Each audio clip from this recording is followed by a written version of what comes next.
أعوذ بالله من الشيطان الرجيم قال رب اشرح لي صدري ويسر لي أمري واحلل عقدة من لساني يفقهوا قولي السلام عليكم ورحمة الله।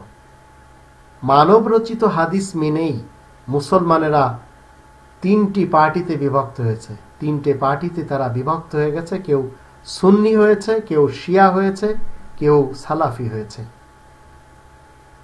আবার এই সুন্নিদের মাঝে অনেক পার্টি রয়েছে, সালাফিদের মাঝেও রয়েছে, শিয়াদের মাঝেও রয়েছে।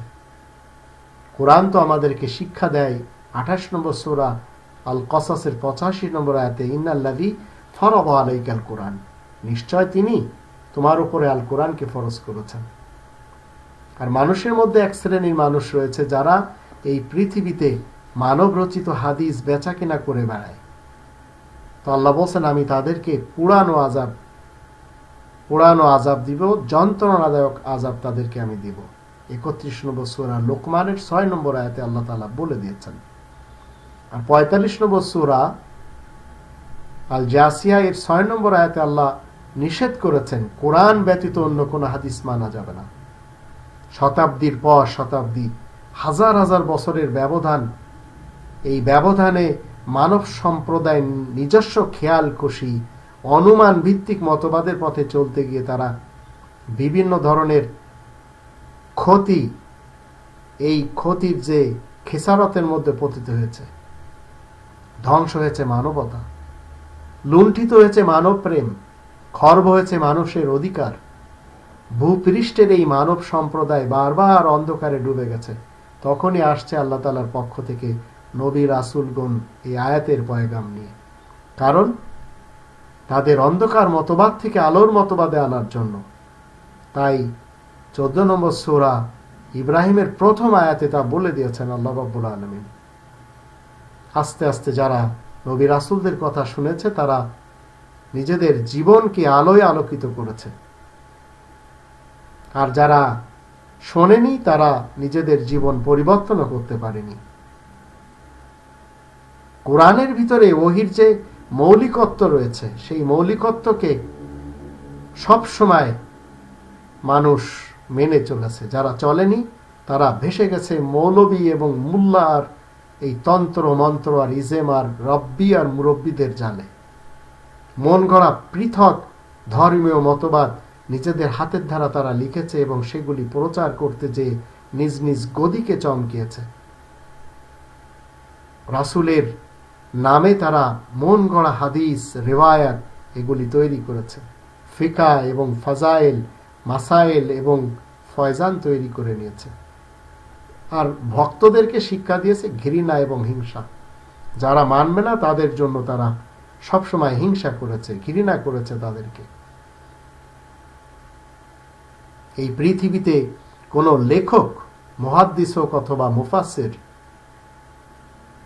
রাসূলের নামে মিথ্যা যত কথা তারা লিখেছে, তাদের মতামত আমরা কখনো মানতে পারি না, কারণ এগুলি তাদের উক্তি। বুখারী সাহেব বলেন, মুসলিম বলেন, আবু দাউদ বলেন, তিরমিজি বলেন, নিসাই বলেন, ইবনে মাজাহ বলেন। আবার শিয়াদের কুতুবে আরবার লেখকদেরকে বলেন না কেন, এরা সবাই নিজেদের পক্ষ থেকে লিখেছে এবং দাবি করেছে হয়তো রাসূল এভাবে বলেছেন। তাই বুখারী নিজেও বলছে, আও কামা ক্বালা আলাইহিস সালাম, হতে পারে রাসূল এভাবে বলেছেন। মানুষ অন্ধকার যুগে চলে গেছে। এই যখন এই কোরআন ছেড়ে দিয়েছে তখন তারা চলে গেছে সেই দিকে। এখন মিডিয়া কোরআন প্রচার করছে না, প্রচার করছে মানুষের বানানো ফলসাফা, মানুষের বানানো নিয়ম নীতি। কখনো কমিউনিজম এসেছে, কখনো সোশ্যালিজম এসেছে, কখনো গণতন্ত্র ডেমোক্রেসি, আবার কখনো রাজতন্ত্র। শান্তি কেউ দিতে পারেনি।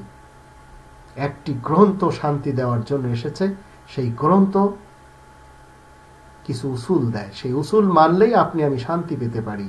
তাই 3 নম্বর সূরা আলে ইমরান এর 19 নম্বর আয়াতে বলা হয়েছে, ইন্না দীনা ইনদাল্লাহিল ইসলাম, নিশ্চয় শান্তির ফয়সালা আল্লাহ তাআলার নিকট গ্রহণযোগ্য হলো যা এই কোরআনের ভিতরে রয়েছে।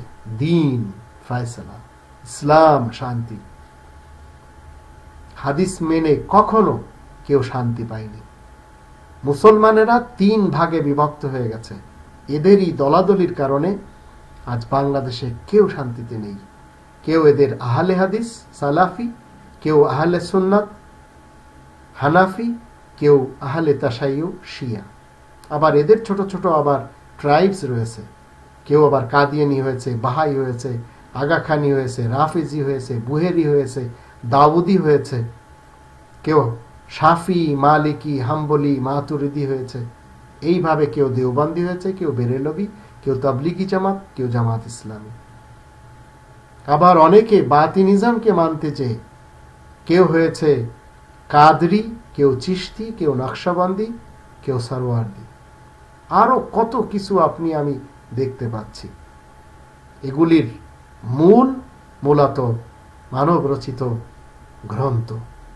আর 3 নম্বর সূরা আল ইমরানের 103 নম্বর আয়াতে আল্লাহ তাআলা বলে দিয়েছেন, ওয়াতাসিমু বিহাবলিল্লাহি জামিআন ওয়া লা তাফাররাকু, তোমরা সবাই সম্মিলিতভাবে আল্লাহ তাআলার এই রজ্জুকে মজবুতভাবে আঁকড়ে ধরো আর বিচ্ছিন্ন হয়ে যেও না।